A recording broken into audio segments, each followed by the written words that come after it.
Hey y'all, welcome to our very first Behavior with Brantley podcast. Basically, these are going to be used, we're going to send them out probably monthly, and each one is going to have a different topic, but these are going to be used just to kind of give you guys a bit more understanding of what it is I do as the behavior specialist and empower you to be able to do it on your own as well.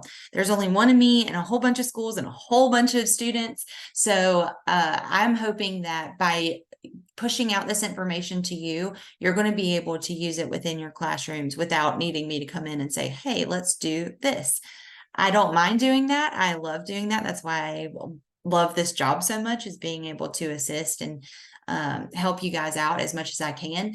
But I do want to make sure that you guys feel comfortable with whenever I tell you, hey, we're running an FBA, I need you to collect this kind of data. I want to make sure that you know what I'm asking for and why I'm asking for it, why this is important, and why it's going to be necessary in the future.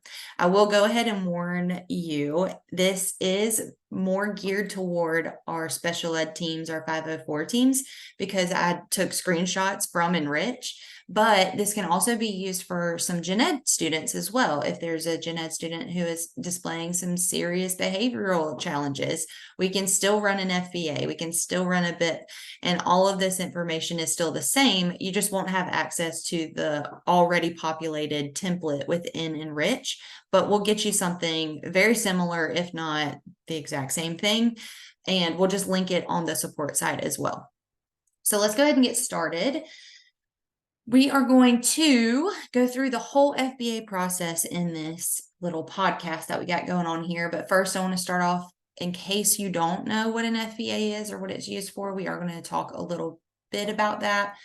And then we'll go into the whole process. So the indirect assessments, the descriptive assessments, the functional or experimental analysis.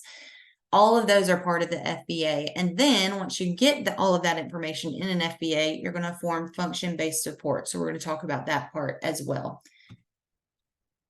Let's begin with our introduction to FBA. So what is it? If you don't know, an FBA is actually a process. A lot of people assume because it's an assessment, they think it's like one little test that I give, and then I know all the answers to all the world's problems. But unfortunately, that is not how it goes. It's actually a whole process. I use a bunch of different assessments whenever I run them. And the whole point is to determine the function of the behavior or the why behind the behavior. So if a behavior is occurring, there's a reason, and we want to figure out why. We're being little detectives and trying to figure that out. So typically, whenever I do an FBA, I include all three of the different types of assessment that are used to form this full FBA, and those are the indirect, descriptive, and experimental or functional analyses. And these three are needed for me, but they may not be needed for you. We'll get more in depth in that in a little bit. You may not have to do all three if you're doing an FBA yourself, but I typically do all three, and I'll show you what each one of those look like in case you want to use them. So like I said, the FBA is used to determine the function of behavior. We all know that every form of behavior is some sort of communication. This student is trying to communicate to me, hey, I really want your attention. What that looks like is him screaming at me until I look over at him. That is not an appropriate way to ask for attention, but you still may need attention, and that is totally fine. So with that misbehavior, that screaming, we want to figure out, is it the attention? Is he trying to escape from something? Is it a sensory need, like he just really loves hearing himself scream? Or is it that I took a tangible away from him and he's really mad about it? He's communicating something through that scream, and we want to figure out what it is that he's trying to attain, that attention, that escape, that sensory or that tangible, so that then we can kind of figure out ways to teach him this is the appropriate way. And we can also provide for that need that he's communicating to us. So when do I use it? A formal FBA may be needed for students who display some very severe problem behaviors, maybe even moderate behaviors. And this doesn't mean that they're very aggressive necessarily. We can write an FBA for a student who is just really off task. If this girl is constantly off task and being disruptive, it's not that she's being aggressive or hitting or throwing things. It's just that she's interrupting our class and messing up our class time to the point where our other students aren't able to learn.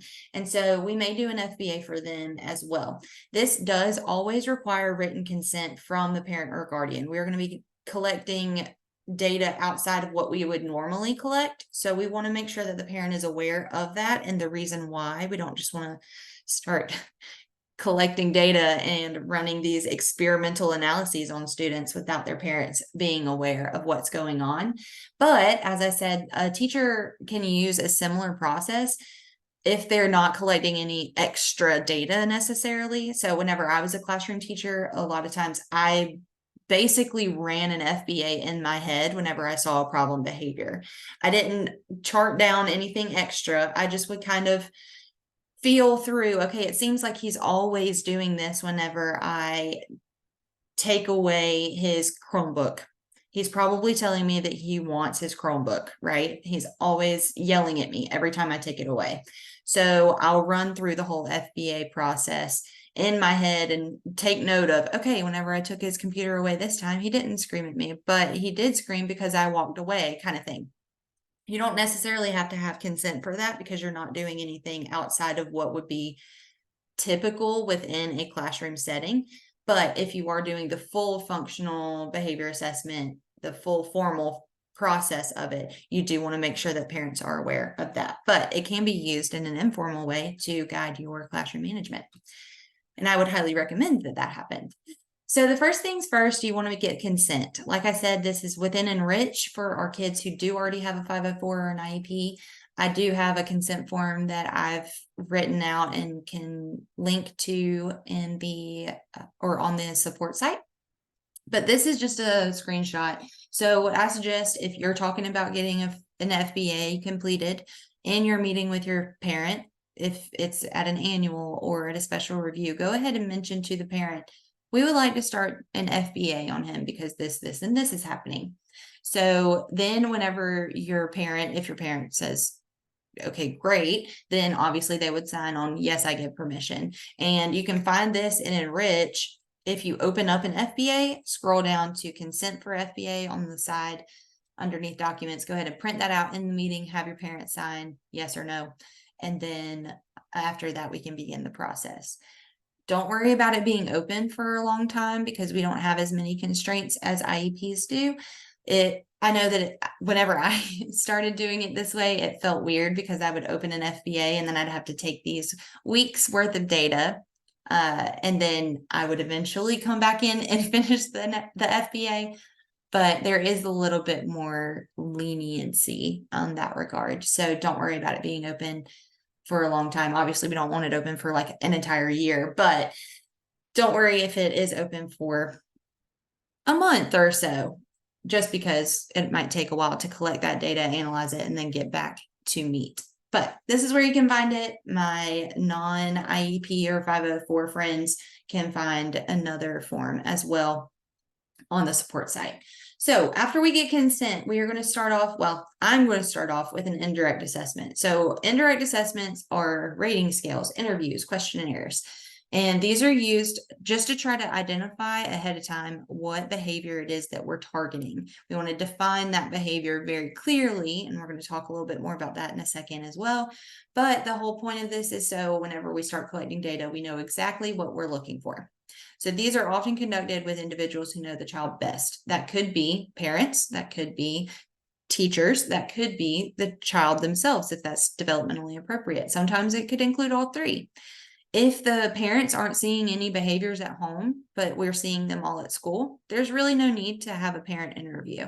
You can throw that in there if you would like, but you don't necessarily have to because their information isn't going to correlate with what we need to see here at school. So these are going to ask what is the behavior? How often is the behavior seen? When is the behavior seen? Is there something that happens before and after very frequently? Is there a pattern in the day? Does it happen only in the morning? Does it happen only in the afternoon? It's going to kind of give an overview of all of that. I, as the behavior specialist, because I'm not in your classroom every day, we'll probably run an indirect assessment because I don't know what it is I'm looking for. I don't know if you've noticed any patterns yet. You as a teacher or, well, I guess an administrator might do this as well. because they're not in there frequently. But you as a teacher, if you're seeing behaviors frequently in your room, you're probably not necessarily going to need an indirect assessment. You can probably answer all of these anyway. I'm asking you as the teacher all of these questions, and you, the teacher, already know them. So if you're writing up this FBA, you don't have to run an indirect assessment. You already know all of the answers. You already know what behavior you're looking for. You already know how to define it. So the pros to this is that they don't take a long time. I normally come in, I sit with you for just a minute and we talk it through, and they're also really easy to use. I just talk to you. It's really great. I don't use any like structured interview or anything like that because I know based on the way that you're talking to me typically, because I've written a few of them, I know kind of what I'm looking for and I know what kind of questions I need to ask. But I will link some parent interviews, teacher interviews, student interviews on the support side as well if you need those. I don't really use rating scales. Typically the school psychologist will, but I don't usually use them, and questionnaires that might be coming from a school psychologist as well. But I typically just sit down and talk with you, and that's my indirect assessment. These are low risk because we're not putting the child in any situation in which they might engage in harmful behaviors or in these target behaviors. We're also not actively observing them, so the student isn't at any risk in this. And it also just really gives me a good idea of what I should be looking for. It gives you a good idea of what you should be looking for, and it just helps you to really narrow down, okay, I'm going to focus in on this behavior, because a lot of times if there's one behavior, there's multiple. So this whole process for you as a teacher, if you're writing it, is really just to help you narrow down, I want to focus in on this behavior. The bad side of indirect assessments is that they are subjective measures. So we can't just say in an FBA, we can't fill out our FBA based on whatever you think. We're going to need some data, because it does rely on the memory of the observer. You may think in your brain as the teacher, oh yeah, we're going to track his hitting behavior because every time I talk to him and try to correct him, he hits me. Well, it's probably not every time, if we're being completely honest. So we can't rely strictly on indirect assessments. We are going to have to do a little bit more. So I usually use indirect assessments. You don't necessarily have to if you already know, if you can already answer the questions that I mentioned, like asking what the behavior is, what is often seen before and after, if there's any pattern to the behaviors. So let's talk about the definitions, because that is the point of the indirect assessment. We're going to try to operationally define the behavior. And what that means is we're going to describe the behavior in a way that is observable and measurable. So a lot of people, including myself within the behavior analysis world, view anything you say and do as behavior. I personally subscribe to the idea that internal things can be considered behavior as well.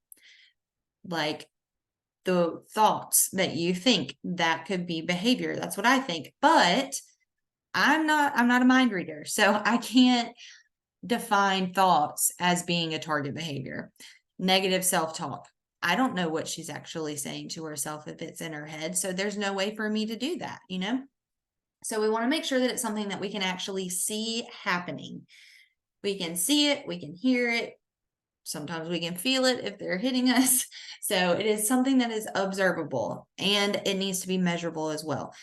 When I say we need data, I mean we need numbers. So if it's something, if you write it in a way that it's not something that you can put numbers to, like if you just say, well, he always does this, that doesn't tell me anything. I need some more numbers so that we can see if it does decrease over time.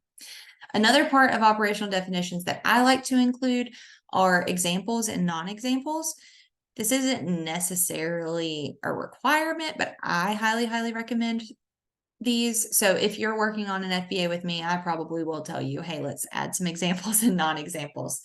So this is just going to provide basically a snapshot of what these behaviors could look like and what these behaviors could possibly not look like. So this kid over on the side of the screen, I don't know anything. It's basically just the picture, but this kid could be happy and laughing and covering his face because he's laughing. This kid could be upset about something and he's screaming bloody murder. You never know. So it's really difficult for me to say, and this kind of goes back to it being observable and measurable. We don't want it to be something that is feelings based. We don't want to say so and so is angry. You don't necessarily know that. They may not be angry. They may be feeling anxious. They may be feeling sad. They may just have a face like mine that whenever it relaxes, I just look very upset. Always. I look like I'm very mad if I'm not paying attention and off in La La Land. And in reality, I'm just thinking, what am I going to eat for dinner? So we don't want to use feelings words. We don't want to use anything that we can't see or hear. That goes back to the observable, and the examples will go along with that as well. So let's move into some examples of operational definitions. So these 4 behaviors are typically what I'm seeing within the school settings.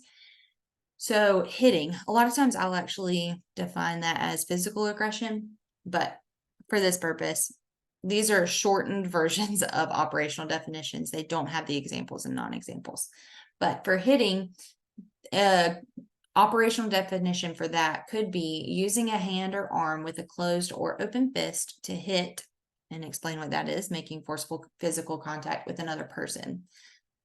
I would suggest including examples in here because if, let's say there's 2 people that are going to be collecting data, you take data and I take data. You've written out this operational definition with no examples or non-examples. Great. It's a great operational definition. Unfortunately, whenever I go to observe him, he ends up high-fiving his friend. Well, whenever he high-fives his friend, he is using a hand or arm with a closed or open fist to make forceful physical contact with another person. So a high five is appropriate, and we don't necessarily want to count it as hitting. But if that's the operational definition, that's what we have to go by. So that's why I highly suggest some non-examples and examples. Eloping, I tend to group eloping all together. It could be within the room. It could be leaving the room or the school building. This one was actually written whenever I was doing one-on-one behavior analysis within a client. So this one looks different than what it would look like if we were in a school. But what I've written is any instance of the student moving away from an adult more than 5 feet while outside or inside without permission. And that kind of covers all the bases there. If he's out at recess and runs away from me, that counts as eloping. If he's in the classroom and he runs to the other side of the classroom when I present a work demand, that is eloping. Again, we want to include some examples and non-examples though, and that just helps to really solidify what it is we're looking for. Refusal is a big one, but it can be tricky. So this is a very shortened version of an operational definition. I tend to steer away from using refusal as a target behavior simply because it is kind of hard to define, because you can't see someone not doing something. I mean, you can see them not complying necessarily, like they don't do what you told them to do, but they may be doing something else, So anyway, any instance in which the student verbally or non-verbally refuses to follow an instruction, that should be followed up with some examples of verbal refusal, non-verbal refusal. And this one does not include necessarily a measurable thing. So I would put in here too, if they refuse to follow an instruction within a certain amount of time. And that will really help with the integrity of the operational definition. And then off task, that one can be a little tricky as well, but this one is engagement in any task other than the assigned task or ongoing activity. And again, I would include some examples and non-examples. I may even put a time limit on it because, some of our students do need some processing time. But those are just some very simple examples. This can get tricky, so if we need to do another behavior with Brantley focusing more on operational definitions, we can do that too. But let's go ahead and talk about what we do with our indirect assessments. Whenever we get our results, what do? We put it in the FBA, of course. So this is, again, the screenshot within the Enrich form. And whenever you open it up, it has all of this stuff in here. And our indirect assessment information is mostly going to be within the introduction to student behavior. So make sure you put in any student demographics, any academic or behavioral strengths that they have, any deficits that they have. And I go ahead and put in the operational definition here just because we have it, might as well. And then go ahead and try to identify if you noticed any patterns or if you think that it's happening at a certain time of day. Go ahead and put that in there. And then we always want to explain why we need an FBA. We don't just want to run one just because. We want to have an explanation and a reason behind it. So if you have any experience with IEPs, this is similar to me to present levels. I do very similar to what I did in PLAFs, I would do in here. So if you are a SPED teacher, if you do write IEPs frequently, that's the kind of information that I would put in this section. So moving on from indirect assessments, let's talk about the descriptive assessments. This is actually where we're going to begin collecting data. So before we weren't collecting any data because we weren't seeing the behavior happen. We were actually just talking about it. So that's not really data collection, but now we're going to sit back. We are going to watch what happens in the natural environment, and we're going to track how many times this behavior is occurring. We're going to track how intense these behaviors are, the duration of these behaviors, that kind of stuff. And again, this is in the natural environment. So we don't want to try to implement anything now. We just want to see what's naturally occurring. We don't want to change up too much. Now, I will say there have been times where halfway through a descriptive assessment period, typically is about an observation period of 10 days. Halfway through, the teacher was like, okay, this is crazy. I need to try this new intervention. The intervention actually does help reduce the behaviors. That is totally fine. That is the natural environment in which the behavior is occurring. There is a new intervention being implemented, but it's not because of what I told you to do. You just decided to try it and it seems to be working. That's great. But whenever we put in our information from the descriptive assessment, make sure you make a note that there was a change at this date, whatever the date was. We're going to use these descriptive assessments to identify the environmental factors, what's happening around the student that could affect that behavior. The most common and the one that I'm probably going to ask you to collect is ABC data. And we'll talk more about that in a second, but further assessments are still needed because there's actually a high possibility of data correlation here. Like you could say that the student started screaming whenever the teacher came over to assist him, when in reality, that would tell you that it's probably attention maintained, but in reality, he's just trying to get out of his work. So you want to be very careful about making any assumptions during this portion of the FBA.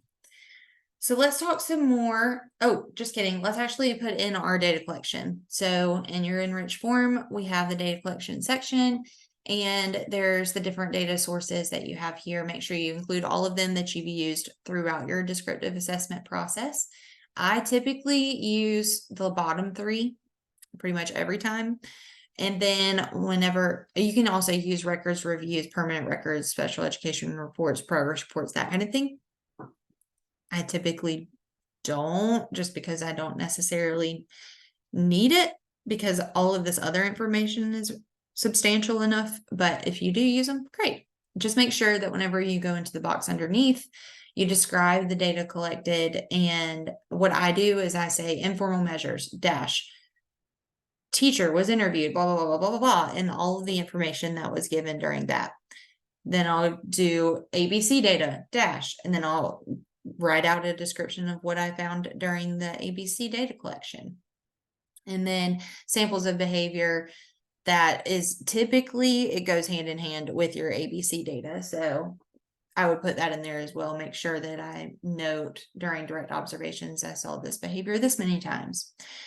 Also, if there are any interventions that are included during this time, note what they are and whether or not they seem to be effective in reducing the problem behavior, because we don't want to reinvent the wheel. Go ahead and let us know if this intervention is working so that we don't throw something new out there if this one is working.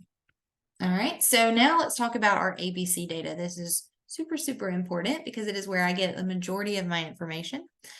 So ABC just means antecedent, behavior, and consequence. So let's go through each one of these just to make sure we all know what each one means and what I'm looking for. So antecedent is what happened just before the behavior occurred. So the behavior occurs and you think back, okay, what did I just do? What happened just before these behaviors started? What happened to this student? Where was it happening? Who was present? And then talk about your behavior, the B. Obviously, we know what behavior is. It's the behavior of interest. ABC data can be a lot to take track of. So I don't necessarily ask you to track every single behavior that you see, just the target behavior that we've already identified. I mean, a student may be, let's say we're tracking screaming behavior. Or sorry, let's actually say that we're tracking aggressive behaviors, including throwing items. That was listed in our operational definition. So this student is actually screaming because that is a behavior that you don't want happening in your classroom, but that's not the behavior that we're tracking right now. I'm not going to tell you to track the screaming too. If you want to, go for it, but I'm not going to tell you to do that. That's a lot of extra work that you don't need on your plate. So use the operational definition to guide you. If you think, okay, maybe this was the physical aggression, I'm not really sure, go back and look at your operational definition, see if it fits. Make sure that you track measurable features of the behavior in this section as well. So if you say that the student did engage in physical aggression, track that he threw 3 objects. That's the frequency. He was he hit a peer twice with an open hand. That's frequency. If it's something that doesn't have a very clear start and end, like if it's a tantrum behavior that we're tracking, you may want to track the duration of how long that tantrum occurred. So make sure that you're tracking observable behavior, which you should be if you're using that operational definition. And again, avoid those feeling words. Don't tell me that homeboy was sad because something happened and so now he's losing his mind. Don't tell me that, because we don't know that he's sad. So finally, this one I really, really want to make sure is clear. Consequence does not mean punishment. We all think, if a misbehavior occurs, you're given a consequence most of the time, and that is a punishment in our brain. But that's not what this is in this instance. In ABC data, it is simply what happens right after the behavior. It could be a good thing. It could be a bad thing. It could be a reprimand, or it could be praise to try to redirect them. It could be if a student starts throwing things because they want their toy that you just took from them and then you give it back. Most of us would say that's not a punishment, but it is a consequence. So just be careful about that. And it is really helpful if you think about it to put in your consequence section whether or not the behavior stopped, because we can see kind of what turned the behavior on by looking at the antecedent, and then we can see what turned it off by looking at the consequence if there is something that's able to turn it off. So there's always something there, but we want to see if what you tried did turn it off. So this is just an example that I found online. All of my data had a lot of identifying information in it, so I didn't use my own. But this is really great data, and it looks like a lot. I know it can be very overwhelming, but this is super, super helpful for us whenever we're writing our FBAs. So I do like to see a time. She just put the start time on here. I would love, if you think about it, to also put the end time, because I want to see how long these behaviors are occurring.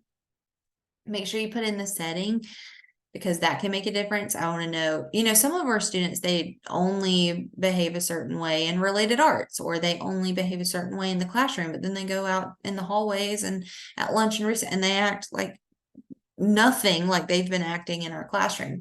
So the setting is very helpful. Again, we're going to talk about the antecedent, the behavior, the consequence, and then over on the side, she does put comments if needed. So this first one, we can see what happened. The behavior, they started screaming. They put a duration of 10 seconds on there, which is great. So the student started screaming, they dropped to the floor. Well, what happened right before is he was asked to come back to his desk. So there was a transition there. And then what did they do to try to alleviate whatever was going on for him, or what did they do to try to redirect him? they verbally redirected him. And it says in the comments that obviously that didn't work, so he needed a physical prompt to stand. So they probably just scooped him up and helped him back to his desk, and that's what they did. But this is really great information here, and this is kind of what I'm looking for whenever I ask you to collect ABC data. Again, I know that it's a lot, but I really would appreciate this kind of stuff because it does give the information that we need to be able to make behavior changes. So once we get all of that data collected, we're going to come over into our enrich file or into our other file that I'll have linked for you. And we're going to go underneath the finding section. And in this top portion, the target behavior, just if you did your operational definition earlier, just scroll up to that, copy and paste, because that's all you really need here. We're just writing out the operational definition. And since hopefully you already have it in that student information section, you can just put it right back down here. The settings, you want to look through your ABC data and see if you can find any patterns of where the behavior is occurring. So if we go back to this data, the setting was the classroom, the student desk, which is in the classroom, the hallway, the classroom. So a lot of classroom here. So in your settings section, I would write, this many times out of this many times the behavior occurred in the classroom setting. One time it did happen in the hallway, blah, blah, blah, blah, blah. That way we know kind of where these behaviors are being seen most frequently, so we know how to address them and where to address them. So then you're going to do the same thing for your antecedents. You're going to look for common precursors. So let's go back and look at this data again. In the antecedent column, we see that there was a transition. There was a work demand because it was his turn to read. There was a transition. There was a transition. There was a transition. There was a work demand. There was a work demand. And there was a transition/work demand. So clearly, we can say that the antecedents to the student the student on the other slide, his behavior is frequently preceded by transitions and work demands. So that gives us a lot of good information that helps us come up with ideas for interventions that are going to be effective. So again, in this antecedent section, just like you did with your settings, I would put numbers. I would say 5 of the 9 instances of target behavior occurred following a transition or following a prompt to transition or whatever. I would put that in there. I put numbers in there as well. I really love numbers a lot. So I'm going to ask for a lot of them.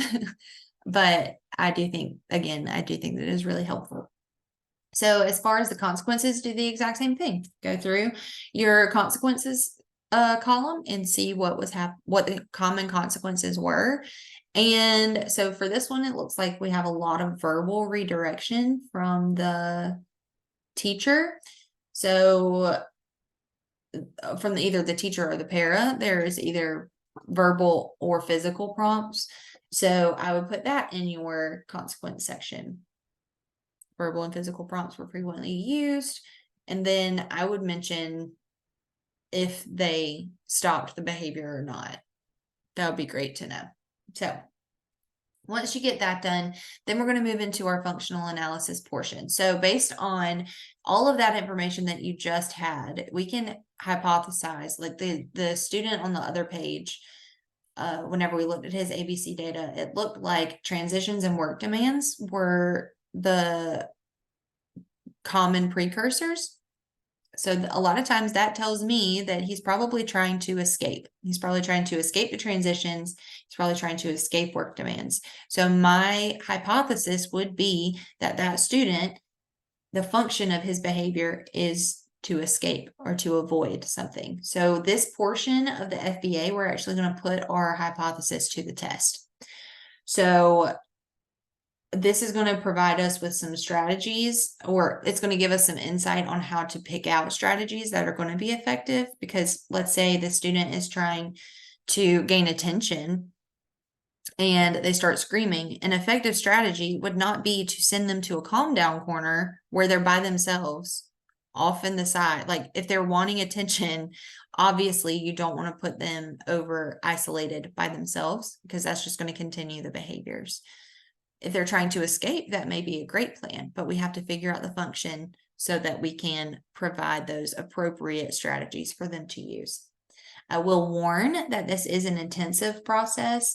It is time consuming. It can be, it doesn't have to be, but it can be time consuming, and the procedures can be kind of complex. So again, if this is something that we need a little bit more information on, a little bit more guidance on, we can do another behavior with Brantley, going more in depth. But for now, let's just talk kind of overview of what that looks like. The previous slide, we mentioned that the student, possibly my hypothesis was that the student was trying to escape or avoid things. So during this functional analysis portion of the FBA, I will be actively manipulating the environment. So I'm going to track, okay, the student wants to escape. So let me try to give him a work demand and see if the behavior occurs. If it does, I'm going to take the work demand away immediately. As soon as that behavior occurs, I want to take it away. If the behavior stops right away, that is pretty indicative of the fact that it is probably escape maintained. But let's look at some of the other ones too. If they're attention maintained, like I said, attention and escape are the two top ones that I see in the schools right now. But if it is attention maintained, then remove attention, see if the behavior occurs. As soon as the behavior occurs, provide attention. It can be positive or it can be negative attention. You can reprimand them or you can praise them and check on them and coddle them a little bit. It doesn't matter, because attention is attention to these students. So again, I would just provide attention, remove attention, make note of if the behavior occurs. As soon as the behavior occurs, provide attention and make note if it stops. If it does, highly likely that this behavior is maintained by attention. So tangible and sensory, while these two are not seen as frequently, they can be a function of behavior. So we're going to talk about those as well. Tangibles is to test out if it is a tangible maintained behavior. We're going to allow access to a toy, take the toy away. If the target behavior occurs, give the toy right back. Again, make note if the behavior stops immediately. If you take something away and then you give it right back, chances are the target behavior was occurring because they wanted that thing. So the last one, sensory, is a little tricky. So I would caution against using this one. I would caution against hypothesizing that that's what it is. Basically, you have to, for this one, you kind of have to roll out all the other ones before you can kind of test out sensory. So just be careful with this one. And really, sensory or automatic functions of behaviors is really just whenever they need sensory input, so they're going to do it. A lot of times, unfortunately, what we see, the target behaviors that we see that are sensory maintained are behaviors like self-injurious behaviors or picking or that kind of stuff that can harm the student. So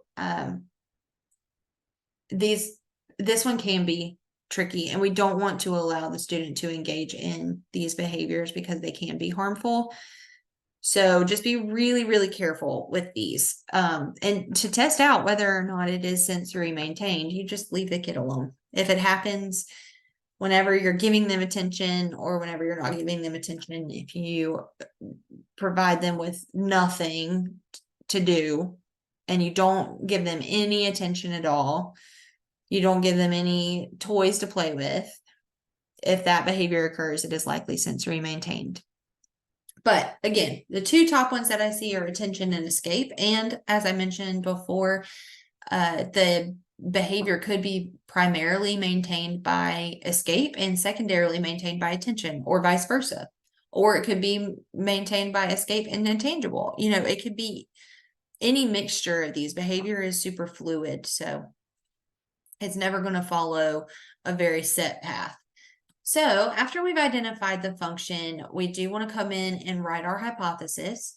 Be sure to include any common settings, any common antecedents that you've identified, The target behavior, you can include an operational definition here. You don't have to. It's nice to have it again just because not everybody reads the full thing. So you want to have it throughout there so that they can get a good idea of what the behavior is. And then mention your identified function.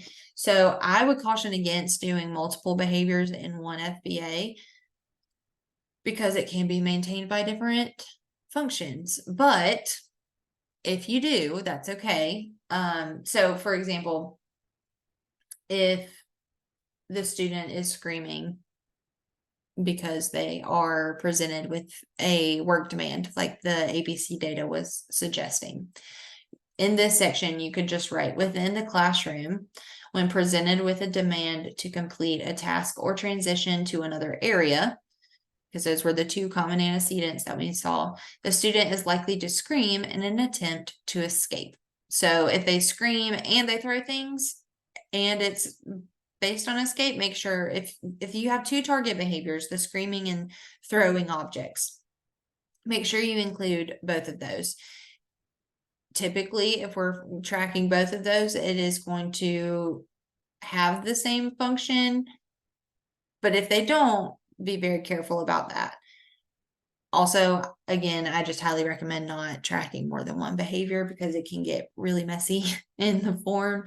But you do what you want to do, I guess. I will help you out however I can. So yeah, in this section, you really just have to have that statement of within the classroom setting when presented, blah, blah, blah, blah, blah.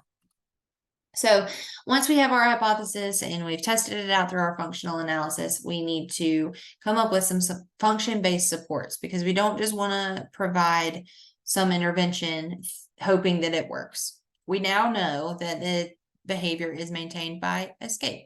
So the behavior is happening because the child is trying to tell you that they need to escape. The behavior is not appropriate, but there are appropriate ways to escape a task. So based on that function, we're going to work on ways to teach appropriate behaviors to access what they are looking for. So instead of screaming whenever you don't want to work on something, ask for a break and go take a break for a minute, come back, and we'll try again. Now, that is not to say that we're going to leave them over there for the rest of the day. We're never going to place any work demands on them ever again. But research has shown that if you teach them how to take a break appropriately, in the beginning, they are going to be taking breaks all the time. But if the behavior is actually maintained by escape, that will lessen over time as well. Because if you think about it, this behavior is to try to get out of working. Instead, I can take a break. Okay, great. I still don't want to work, so I'm going to go take a break. But then as soon as I come back, my teacher's still got that work there for me. It's still waiting on me. So I didn't really escape the task. So over time, they're going to realize that taking a break, if you need it, is great and wonderful. But over time, they're gonna see that it doesn't actually get them to escape permanently. And the only way to do that is to just get the work done. So it does address the why for the behavior. We want these supports to address the why, not just that one instance, because it may work today, but it may not work tomorrow. That's because it's not focusing on the function of the behavior. And then we do these supports to replace the behavior. We don't just want to tell them, no, don't scream. We want to provide them a way to ask appropriately for that break or for that attention or for that tangible. So all of that information will be in this section of your FBA. The context information. The context information is just the expected behavior in the classroom, like what is typically expected of students in any current ways that are used within the classroom for the students to be reinforced. All students, not just this one. So if you have a treasure box that you allow them to work for, put that in here. Then in the next section, we want to talk about replacement behavior. So again, based on the function, what is an appropriate way to access that function that we're looking for? What is the appropriate way to access what it is we're looking for? That could be asking to take a break. That could be raising your hand and asking for assistance. That could be a peer buddy. That could be any number of things, but make sure that you provide multiple ones that they can engage in. And you also want to make sure, I didn't put this in here, but you do want to make sure that these replacement behaviors require less effort than the target behavior does. So if it's easier to scream at me to get my attention than it is to raise your hand and wait, obviously I'm going to do the easier thing. So you want to make the replacement behavior easier if possible. But you also want to include any individualized behaviors expected of that student. So what you expect of this student because of what their needs are may be different than what you expect of another student. That's what you want to put in here. And that is a-okay. Everybody needs something different. And in this moment, this is what this child needs. And if they need something different next week or whatever, then we'll give that to them then. So then you want to list possible strategies to support that behavior. So how are you going to get that student to raise their hand instead of screaming to get your attention? What are you going to do? How are you going to teach that to them that is more effective, that is easier to do? Explain if you will reinforce that behavior using like a token board or something like that. And then also explain any supplemental instruction like I mentioned. And then finally, you're just going to identify the function of the behavior. You've already got your hypothesis, and based on your functional analysis, you likely have the function there. So then once you've done all that, you are done. That is all you have to do for your FBA. And I know that this was a ton of information, and I'm sorry that this was such a long podcast, but I truly do appreciate you guys listening and being a part of this. I hope that it did give you some good information on how to write FBAs. Even if you don't want to write the FBA, if you still need assistance, I am here. That is what I'm here for. But I did want to provide this for you guys so that you wouldn't feel overwhelmed whenever I told you, okay, we're going to write an FBA, go collect data. What does that mean? I just told you, so you should know. So next month, the goal is to do one on behavior intervention plans.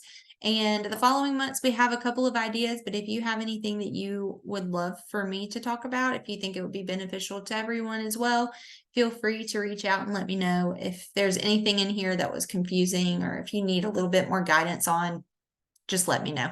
I am here to help. Thank you guys.